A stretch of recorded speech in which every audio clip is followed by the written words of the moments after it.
ઘણી વાર એ મસ્તીમાં કે oh this girl is driving a car. So what if the girl is driving? આપણામાં એ એટલા સંસ્કાર હોવા જોઈએ. જે પણ છોકરી છે સામે, એ જ્યાં સુધી કન્સેન્ટ ના આપે ને ત્યાં સુધી યુ કેનોટ ટચ. દીકરી એક કુળને નહીં પણ 3 કુળને એ ઉજાગર કરે છે. You have to see any girl or women with respect. સ્ત્રી એટલે માન સન્માનને લાયક જ છે. Yes. You can not disrespect women.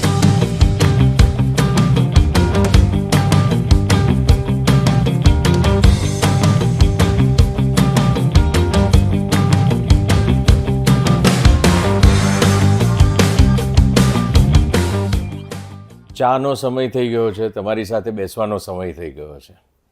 આવી ગયા છીએ. ચાની ચીયર્સ. ચાની ચીયર્સ.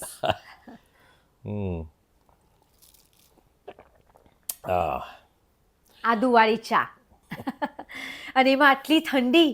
કેવી મજા આવે. ગુજરાતમાં અત્યારે ગાંધીનગરમાં તો કેટલી ઠંડી છે. આ મજા જબરદસ્ત. આ ઠંડીની તો આપણે રાહ જોતા હોઈએ. એટલે એવું લાગે છે ને કે જાણે આમ હિલ સ્ટેશન ઉપર હોઈએ. બ્યુટીફુલ. આ ફોટો જોઈને બધા સમજી ગયા હશે. આજનો વિષય છે ભાઈ અને બહેનનો સંબંધ. બેન મારા બેન છે. જો આ છે મહેશ બાપાની દીકરી પૂજા અને આ છે મારી સગી બેન એટલે મારાથી 2 વર્ષ નાની સરજુ. આ 2 અને હું ને સૂરજભાઈ, અમે 4 જણ સાથે મોટા થયા. જો બેન અને દીકરી માટે એવું બધું કહેવાતું હોય છે કે ઘરની અંદર જ્યારે એક દીકરી ભણેલી હોય છે કે એક દીકરી સંસ્કારી હોય છે તો એક કુળને નહીં પણ 3 કુળને એ ઉજાગર કરે છે. એક તો પોતાના બાપનું, પોતાની માનું એટલે મોસાળ, અને પોતાના જેની સાથે લગ્ન થયા એ પતિનું. એટલે 3 કુળ એક સાથે ઉજાગર કરે. જ્યારે એક દીકરી ભણેલી હોય કે એ સંસ્કારી હોય એટલે ઇટ્સ વેરી ઇમ્પોર્ટન્ટ. અને દીકરીઓને, બહેનોને, માઓને અને પત્નીઓને પૂરું આપણે પ્રેમ, આદર, સન્માન આપવું બહુ જરૂરી હોય છે. આપણો દેશ છે એ શક્તિમાં નો ઉપાસક છે. એટલે સૌથી વધારે જો પૂજા પ્રાર્થના થતી હોય તો મા શક્તિની થતી હોય છે. એ પણ એક સ્ત્રી છે. રાઈટ. આ જે મા, બેન, દીકરી છે, હવે અમારા રિલેશન તો એટલા સરસ હતા ને. એટલે ગુગી એટલે મહેશ બાપાની દીકરી ગુગી, એને આમ નામ પૂજા પણ આપણે ગુગી અમે લોકો બચપનથી કહેતા. એ મારાથી 6 વર્ષ નાની હતી. એટલે એની સાથે જે મસ્તી, મજાક, ધમાલ, એને તેડીને અમે ફરતા હતા. આટલી નાની હોય એટલે નાની બહેન હોય એટલે કેટલી લાડથી આપણે એને મોટી કરીએ. અને પછી આજે એ આપણી વચ્ચે નથી. એ બહુ નાની ઉંમરમાં આપણને છોડીને જતી રહી ગુગી. અને સરજુ ઓફકોર્સ મુંબઈમાં પરણી છે. એમના હસબન્ડ સની, એમના દીકરાઓ 2 છે, નિહાલ ને આશમન. અને એ જે લગાવ એક બાપનો પોતાની દીકરી સાથે હોય છે ને, એવો લગાવ એનો પોતાના દીકરા સાથે પણ નથી હોતો. એટલે આઈ થિંક આપણા ઘરમાં બિફોર યુ કેમ મેરિડ ત્યારે પપ્પા અને સરજુનો લગાવ કંઈ અલગ જ પ્રકારનો હતો. એક એની પાછળની એક સરસ મેં સાંભળ્યું હતું કે એક પ્રેગ્નન્ટ લેડી હોય છે તો એનો પતિ કહે છે કે મેરા બેટા હોગા તો મેં ઉસે ये पढ़ाऊँगा, ये सिखाऊँगा, ये करूँगा, એવું બધું. તો પત્ની થોડીક આમ ઉદાસ થઈ જાય છે. પત્ની કહે છે કે और अगर बेटी हुई तो? એ જવાબ એવો આપે છે એ વ્યક્તિ, એ પતિ પોતાની પત્નીને કે અગર બેટી हुई ना तो वो हमें सिखाएगी, उसे सिखाने की ज़रूरत नहीं पड़ेगी. વાહ. કેમ કે દીકરી નાની હોય છે ને, નાનપણથી જ એનામાં એ સંસ્કાર આવી જતા હોય છે ઓટોમેટિક.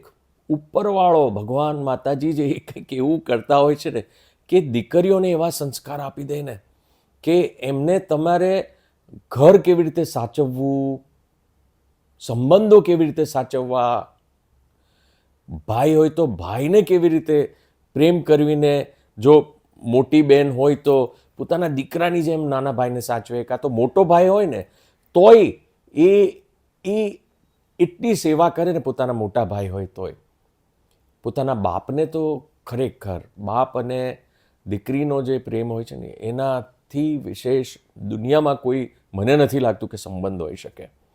એટલે અદ્ભુત સંબંધની વાત છે. અને તને તો મોટો ભાઈ પણ છે અને તારા પપ્પા સાથેનું, અને મેં તને લગ્ન થયા પહેલાંથી તારા ઘરની અંદર તું ઘર આખું સાચવતી હતી. તને કોઈ આઈ ડોન્ટ થિંક તને કોઈએ શીખવાડ્યું હતું, તું ઓટોમેટિક જ તારું ઘર સાચવતી હતી. એક્ઝેક્ટલી. એટલે મને ખબર જ નથી કે આ બધું મને આવડી કેવી રીતે ગયું. કે હું શૂટિંગ કરીને જ્યારે ઘરે આવતી તો I was the manager of the house. કે કિચનમાં પણ મને અમુક સમજ પડતી, બધું આખું ઘર મેનેજ કરવું, કે આ પ્રોબ્લેમ છે તો એને ફિક્સ કરવું, આ પ્રોબ્લેમ છે તો આ વસ્તુ સોલ્વ કરવી. એટલે એ બધું ઓટોમેટિક આવડી ગયું. એટલે યુ આર સો રાઈટ કે છોકરીઓમાં, એટલે કહેવાય છે ને કે છોકરો અને છોકરી સેમ એજના હોય ને તોય છોકરીમાં એ છોકરા કરતાં મેચ્યોરિટી વધારે હોય છે. એટલે જનરલી બધા એમ કે જ્યારે લગ્ન કરો ને તો છોકરા છોકરીમાં 2-4 વર્ષનો તફાવત હોય તો સારું. જો કે આજકાલ તો બધા હમ ઉમ્ર પણ કરે છે, એટલે age is not a bar nowadays. But generally મેચ્યોરિટીમાં ફરક પડે છે કે 2-3 વર્ષ અગર છોકરો મોટો હોય તો એ મેચ્યોરિટી મેચ થાય, સારું પડે. એટલે તારા જે સંબંધ, તારા ભાઈના અને તારા જે સંબંધ છે ને, તારા મોટા ભાઈ છે તો પણ તું ઘણી વાર મેં સાંભળ્યું છે તું બેટા કહે છે. તારા મોટા ભાઈ છે સમીર તો પણ તું બેટા કહે છે. એ તું મને કહે. ચાલ. એ ખબર ને કેમ મને એવું જ ફીલ થાય કે as if he is my son. અચ્છા. You know. એટલે પહેલેથી જ જ્યારે અમે લોકો નાના હતા ને ત્યારે બી અમારી બહુ ફાઇટિંગ થતી. ઓફકોર્સ. આર્ગ્યુમેન્ટ ને બધું થાય, એ તો થાય. નાની નાની વાતોમાં ફાઇટિંગ થતી. એ બહુ આ મીઠા ઝઘડા કહીએ ને એ. પછી જેમ જેમ મોટા થતા ગયા, મેચ્યોરિટી આવતી ગઈ, એક અન્ડરસ્ટેન્ડિંગ આવતી ગઈ બંનેમાં, સિરિયસનેસ આવી ગઈ, અને પછી જે અમે એકબીજાનું ટેક કેર, એકબીજાને સંભાળવા લાગ્યા, ઓહો, મતલબ એ તો હું શું કહું કે એની રાત્રે, એના ત્યારે લગ્ન નહોતા થયા, એટલે અડધી રાત્રે પણ ભૂખ લાગે ને. સમીર એની વાઇફ કવિતા, સમીર અને કવિતા. તો સમીરના લગ્ન નહોતા થયા તો ત્યારે મને કે મને ભૂખ લાગી છે. એટલે મમ્મીનો રૂલ હતો કે 11 વાગ્યા પછી, રાતના 10 કે 11 વાગ્યા પછી જે ખાવું હોય એ પહેલા ખાઈ લો, એના પછી ખાવાનું નહીં મળે. કરેક્ટ. એ અત્યારે મને ઉપાધિ છે એ રૂલની. હા, પછી તો એટલે એ રાત્રે આવે ને કે મને ભૂખ લાગી છે, તો પાછા 4-5 ઓપ્શન આપવાના કે આ ખાવું છે, આ ખાવું છે, આ ખાવું છે કે આ ખાવું છે. એમાંથી એ ચૂઝ કરે કે મને આ ખાવું છે. તો હું એટલા પ્રેમથી એના માટે બધું, એ બી જે બી એ મને કે હું બનાવી દઉં, અને પછી વાસણ બી ધોઈ નાખું, એટલે મમ્મીને ખબર જ ના પડે કે મેં ચીટિંગ કરો તમે લોકો. ચીટિંગ. હા, એટલે મેં એને ખવડાવી દીધું, ખબર જ ના પડે. એટલે આવો એક રિલેશન ડેવલપ થતા થતા હવે તો એવો થઈ ગયો છે કે હવે હું દૂર આવી ગઈ એનાથી. એટલે એ મુંબઈમાં, હું અહીંયા ગાંધીનગરમાં. તો હવે તો અદ્ભુત રિલેશન. હવે તો બોલવાની પણ જરૂર નથી. એ એમને સમજી જાય કે હું ફાઇન છું, મને કંઈ મૂંઝવણ છે, મને કંઈ પ્રોબ્લેમ છે, કે હું બહુ ખુશ છું. એ મારો ફેસ જોઈને સમજ પડી જાય. કરેક્ટ. એટલે એ જ રીતે મને એ પણ યાદ છે કે હું ગુગી પાસે, એટલે મહેશ બાપાની દીકરી પૂજા, ગુગી પાસે મારા વાળના જે પણ મારે કલર કરવા હોય, કંઈ પણ સ્ટાઇલિંગ કરવું હોય કે તેલ નાખવું હોય, દર અઠવાડિયે 1-2 વાર તેલ હું ગુગી પાસે નખાવું, ચંપી કરાવું એની પાસે કે ગુગી બેસી જા, મને નાખી આપ.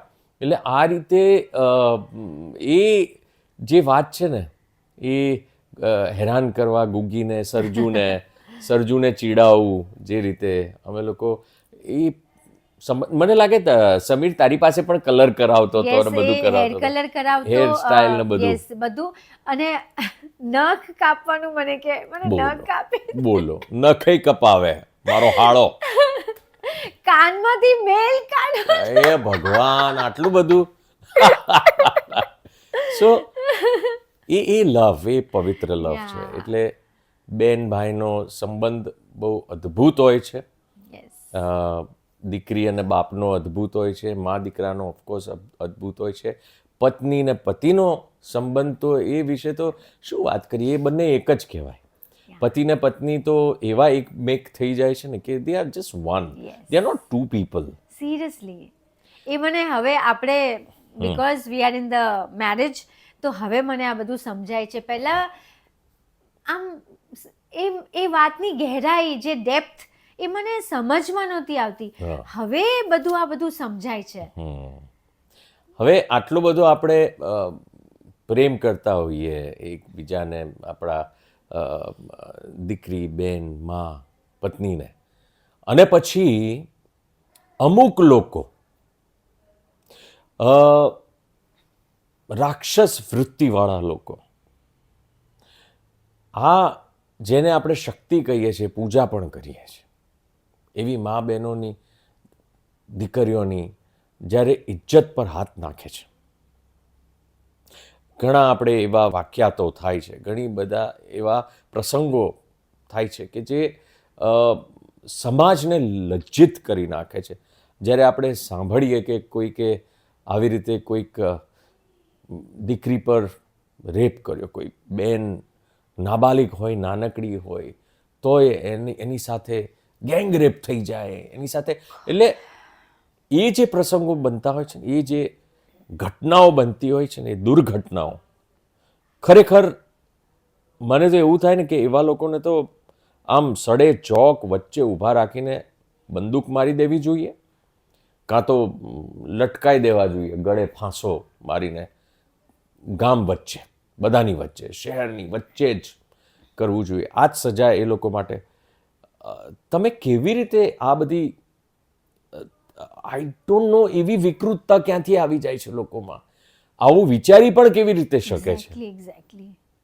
તારા શું કહેવાનું થાય છે તને આ વસ્તુ? ડેફિનેટલી. એટલે જ્યારે હું આ બધું સાંભળું ને ટીવીમાં કે ન્યૂઝપેપરમાં, તો મારા અંદર એક જે ગુસ્સો આવે ને, મને એમ થાય કે આ વ્યક્તિ મને મળે ને તો હું એક ટાઈમે એને મારી નાખું, એવું મને ફીલ થાય. Correct. કે કેવી રીતે તમે આવું કંઈક વિચારી પણ શકો? You have two respect women.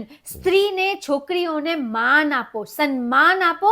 એની નજર માનથી જુઓ, એની દ્રષ્ટિકોણ એવી હોવી જોઈએ કે ઇજ્જત. આ વસ્તુ ન થાય એના માટે કોશિશો કરવી જોઈએ. એટલે સપોઝ હું મારા ઘરેથી જ કોશિશ કરું, કેવી રીતે? મારા ઘરેથી શરૂ કરું. અત્યારે પણ હું રાજવીને કહું, ઘણી વાર એ મસ્તીમાં કે oh this girl is driving a car, હું તરત ત્યારે જ એને સ્ટોપ કરું. No gender bias. Correct. So what if the girl is driving and if she is driving slow, she is safe, she is driving safe, A safe રીતે જઈ રહી છે. કરેક્ટ. તો જો દરેક માં પોતાના દીકરાને બાળપણથી જ એ નજર, એ દ્રષ્ટિકોણ આપશે ને કે સ્ત્રી એટલે માન સન્માનને લાયક જ છે, Yes. You can not disrespect women.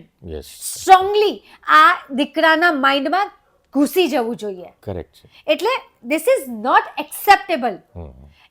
દરેકમાં જો આ ફર્મ રીતે પોતાના દીકરાને એ રીતે ઉછેરે ને કે ધીસ ઇઝ નોટ એક્સેપ્ટેબલ, અને આ જો થશે ને તો we are not with you, Correct. We are, મતલબ તારો ને મારો રિશ્તો જ નહીં.